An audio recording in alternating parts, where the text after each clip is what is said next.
Hello दोस्तों, तो वापस आ गए हम इसका पार्ट 3 लेकर। ये सीरीज़ का ये इसका लास्ट पार्ट होगा। तो उम्मीद करता हूँ कि आप पहले दो पार्ट जाके देखें। दोनों पार्ट का लिंक आपको डिस्क्रिप्शन में मिल ही जाएगा और पिन कमेंट्स में भी मिल जाएगा। तो हेलो दोस्तों, स्वागत है आप सभी का two scary horror YouTube channel में। और ऐसे डरावनी कहानी सुनने के लिए मेरे चैनल को सब्सक्राइब करो। और अगर आपको ये स्टोरीज़ पसंद आती है तो मैं उम्मीद करता हूँ कि आप ये लिंक आपके दोस्तों को शेयर करें। तो बढ़ते हैं हमारी कहानी की तरफ। याद रखिए, ये है कंटिन्यूएशन पार्ट 1 और पार्ट 2 का। उम्मीद करता हूँ कि आप वो पहले देखें तो ही आपको ये वीडियो में ज़्यादा कुछ समझ आएगा। हम एक बड़े से पेड़ के पास पहुँचे। उस पेड़ के ऊपर कुछ लटक रहा था, काले रंग का। दूर से देखने पर वो बिल्कुल किसी बड़ी काली तितली के जैसे लग रहा था। लेकिन जब हम उसके पास गए तो देखा कि वो कुछ तितली नहीं थी, बल्कि कोई कोट था, काले रंग का कोट। अब वो कोट किसका था और वहाँ कैसे पहुँचा, इसका हम कोई अंदाज़ा नहीं लगा सकते थे। हमने वापस अपने कैंप में जाने का फैसला कर लिया और हम जैसे ही पलटे, हमें अपने आसपास से किसी औरत की भारी चूड़ियाँ खड़कने की आवाज़ आई। वहाँ पक्का कोई तो था, कोई औरत। हमने चारों तरफ देखा लेकिन कोई दिखाई नहीं दिया। उस जगह पे पक्का कुछ गड़बड़ थी। और अब हमारे दिल में भी वो हल्का हल्का डर आने लग गया था। शाम 5 बजे, 1 घंटे सोने के बाद अब बहुत फ्रेश लग रहा है। रोहन इतनी कॉफ़ी अच्छी बनाते हैं कि उसकी हाथ की कॉफ़ी पी के मज़ा ही आ जाता है। कॉफ़ी पीने के बाद हम लोग थोड़ी देर बैठे और फिर से जंगल में घूमने निकल गए। हमें 3 दिनों तक इस जंगल में रुकना था, ये साबित करने के लिए कि ये भूतिया जंगल नहीं है। जंगल में अभी भी वही मायूस खामोशी बनी हुई थी। चलते चलते हम लोग एक झाड़ी के पास पहुंचे। हमने देखा कि उन झाड़ियों में चारों तरफ छोटी छोटी तितलियां उड़ रही थी। बिल्कुल सुंदर और बहुत ही सुंदर रंग बिरंगी तितलियां। उनको देख के हमको वो पेड़ पे देखा वो काला कोट ध्यान में आ गया, जो बिल्कुल किसी तितली की तरह लग रहा था। हम वो देख ही रहे थे कि तभी रोहन को कुछ याद आया। रोहन ने बताया कि जब हम लोग जंगल में आ रहे थे तो पास के कुछ लोगों ने उसे जंगल में उस चुड़ैल के बारे में बताया था। यहाँ के लोग उस चुड़ैल को तितली के नाम से बुलाते हैं। तितली। इस जंगल में अभी तक हमें कोई भी जानवर, कोई भी परिंदा दिखाई नहीं दिया, सिवाय उन तितलियों के। क्या यह कोई इत्तेफाक है? मुझे तो नहीं पता। और तभी हमें कुछ दूर से ताली बजाने की आवाज़ सुनाई दी। हम दोनों चौंक गए। पक्का किसी ने ताली बजाई थी। हम उसी वक्त उस तरफ गए जहाँ से वो आवाज़ आई थी, लेकिन कोई नहीं मिला, सिवाय मिट्टी में बड़े उन दड़े पैरों के निशान के। वो किसी इंसान के पैरों के निशान नहीं थे। रोहन ने बताया कि उनके साइज से ऐसे लग रहा था कि वो इंसान कम से कम 7-8 फीट लंबा है। इतना लंबा इंसान कौन हो सकता था? मुझे आज इस जंगल में सच में बहुत डर लग रहा था। वो कदमों के निशान सबूत थे कि वहाँ हमारे अलावा और भी कोई है। मैं अब उस जंगल में नहीं रुकना चाहता था, लेकिन मैंने रोहन से कुछ नहीं कहा। हम अपने कैंप में वापस आ गए। रात 10:30 बजे। अभी रात में डिनर करते हुए हमें कुछ दोस्त बहुत ही दूर से आवाज़ सुनाई दी। आवाज़ ऐसी थी जैसे कि कोई हथौड़ी से पत्थर तोड़ रहा हो। हम लोग उसी वक्त जंगल में देखने गए तो देखा कि वहाँ एक बड़े से पेड़ के धने पर एक बहुत ही बड़ी और सुंदर लड़की की तस्वीर बनी थी। लड़की जिसकी तितली जैसे पंख लगे थे, लेकिन वो बनाई किसने? ये तीसरी बार था जब हम उस जंगल में किसी न किसी के तरीके से तितली दिखाई दे रही थी। रोहन ने मेरी तरफ देखा। रोहन, यहाँ पक्का कुछ गड़बड़ है।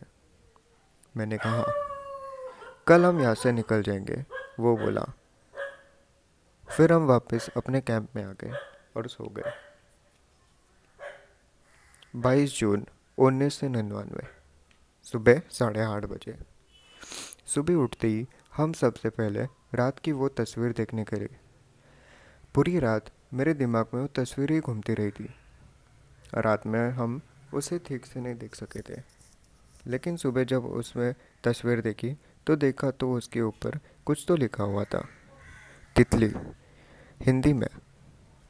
यही नाम तो हमें उन गाँव वालों ने बताया था, जंगल के उस चुड़ैल का। रात में हमने फैसला किया था कि आज हम इस जंगल में चले जाएंगे, जंगल से। उस वक्त हमारे दिमाग में डर था, लेकिन अब दिल का डर तो जा चुका था। हमने सोचा जब एक रात बिताई दी है तो थोड़ी देर और रुक कर देख लेते हैं क्या हो जाएगा। हम नहीं गए। दोपहर 2 बजे जंगल में घूमते घूमते हमें एक बहुत बड़ा बरगद का पेड़ मिला। उस पेड़ के चारों तरफ अजीब अजीब से निशान बने हुए थे और उसे लंबे लंबे मोटे मोटे बाल लटक रहे थे। रोहन ने कहा कि ये तो बिल्कुल किसी बुढ़िया के बालों जैसे लग रहे हैं, जैसे बचपन में हम कहानी सुनिया करते थे चुड़ैलों की, जिनके लंबे लंबे बाल और पंजे होते थे। रात 10 बजे। आज का दिन तो ठीक ठाक ही गुजरा हुआ था। कुछ भी अजीब तो नहीं हुआ जैसे हम लोग कल सोच रहे थे। अब तो मुझे पूरा यकीन हो गया है कि इस जंगल में ऐसा कुछ भी पैरानॉर्मल नहीं है। ये छोटी मोटी चीज़ें जो हमें अभी तक दिखाई दी है, ये भी आसपास के लोगों का ही काम होगा। अब बस एक दिन हमें गुजारना है और फिर हम अपने घर वापस चले जाएंगे। 23 जून 1999। सुबह 9:15। रात में जब मैं और रोहन अपने टेंट में सो रहे थे तो हमें बाहर से बहुत ही अजीब सी आवाज़ सुनाई दी। आवाज़ें ऐसी सुनाई दे रही थी जैसे कि बहुत सारे भेड़िए एक साथ रो रहे हो, बहुत ज़ोर से। मैं और रोहन दोनों उठकर बैठ गए और वो आवाज़ें किसी एक तरफ से नहीं बल्कि चारों तरफ से आ रही थी और हमारे पास आते ही जा रही थी।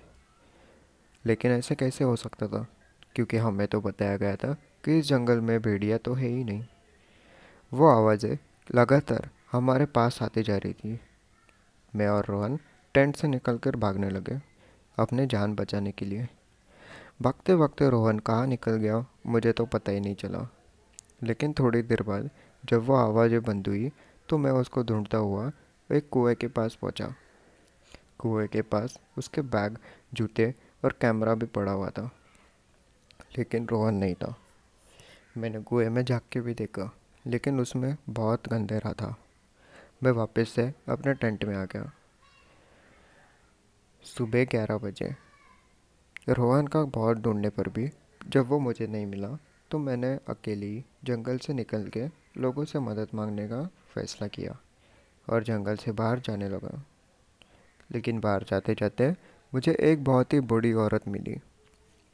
वो एक पेड़ के नीचे पैर पे पैर रख के बैठी हुई थी। उसकी आंखें बंद थी, जैसे कि वो ध्यान लगा रही हो। मेरे उसके पास जाते ही उसने आंखें खोल ली। उसने अपनी आंखें खोल ली और मैं आपको बता नहीं सकता उसकी आंखों में जो चमक थी, जैसे चमकते हुए हीरे हो। फिर वो बोली प्योर हिंदी में, यहाँ से चले जाओ। उसने मुझसे कहा कि अभी अभी भी वक्त है, जंगल से चले जाओ। वो लग तो बहुत बुरी रही थी, लेकिन उसकी आवाज़ में मिठास थी। लेकिन सिर्फ इतना ही नहीं, उसने मुझसे कहा कि रोहन के बारे में भूल जाओ।